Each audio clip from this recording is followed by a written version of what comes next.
Hey there friends, real quick video. I want to first give a shout out to Mike over at Mr. Guns and Gear, which is where I got the notification for this topic on. Mike is an FFL dealer and he got a letter to the FFL dealers from the ATF, and that's how he got this information. So thanks to Mike for getting this information out. That is where I got it from. I will link to his video below where you can get a lot more information on this topic from Mike's video. As you guys know, the ATF has been very ambiguous as far as information and different types of things related to stabilizing braces has been rolled out. Obviously, we have about a week to go, and then their rules will be technically, officially in place. Between the ATF's publications, their webinars they've had with FFLs, and a plethora of other things, there's been a lot of things that aren't very clear. More specifically, what happens if you have a stabilizing brace attached to an AR pistol? Well, they've had these guidelines out for quite some time, and these guidelines have actually changed over the months.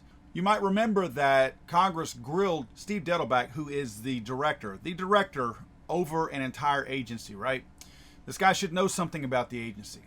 So whenever he testifies before Congress, you expect to be able to take him at his word and maybe consider him a quasi-expert in the field of firearms simply because he does head up the entire organization.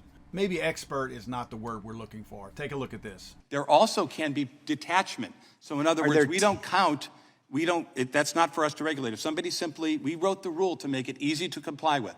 If somebody just at their home detaches the weapon from the brace and keeps them apart, they do not have to register anything. They can keep the brace, they can keep the business end of the gun. Okay, that's a great clarification. So you're not going to do some kind of constructive prosecution where you say, oh, well, you had this and you had that and you intended to connect they're keeping them? They can just keep them separately? Them as we keep them separately. Okay, because that's not clear in your rules. So Dettelbach was very clear that you separate the two and you can just have the two, right? He was very clear in that. Well, as you can see, this change, according to the ATF, states just the opposite of that. It states that you must permanently remove or alter the stabilizing brace so that it cannot be reattached, and thereby removing it from regulation as a firearm under the National Firearms Act. So you cannot do what Dettelbach says. If somebody just at their home detaches the weapon from the brace and keeps them apart, they do not have to register anything. They can keep the brace, they can keep the business end of the gun. You have to render this thing useless, essentially, in order to comply with their second bullet point here. You'll also notice that they say last revised March 23rd of 2023. I actually got this slide from the ATF's website this morning. So this has changed a couple of times. And if this date is accurate, which we don't put a whole lot of effort into assuming the ATF is accurate in anything that they do because we found so many holes in what they do. But this date proves that they knew at the time Dettelbach made his original statement in April that what Dettelbach was saying was a lie. Now I'm going to cut Dettelbach a little bit of slack because I know he's an idiot and he is simply a politician that's been put in this role. He doesn't know anything about firearms. Well, Jim Jordan actually pointed that out in committee also. Except with the ATF, they don't even claim to be experts. The director said so last week. Last week in a hearing in front of Congress in the Appropriations Committee, he was asked about firearms. He said, I'm not an expert in firearms.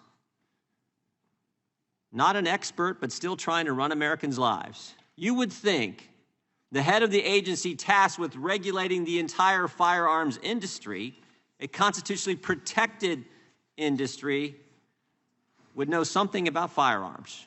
So we have the main guy in the ATF who is clearly not an expert, and he claims himself that he's not an expert, going on record, testifying under oath what you can or cannot do. Remember, guys, this man was under oath. He could go to prison for lying to Congress. If somebody just at their home detaches the weapon from the brace and keeps them apart, they do not have to register anything. They can keep the brace, they can keep the business end of the gun. This is a lie.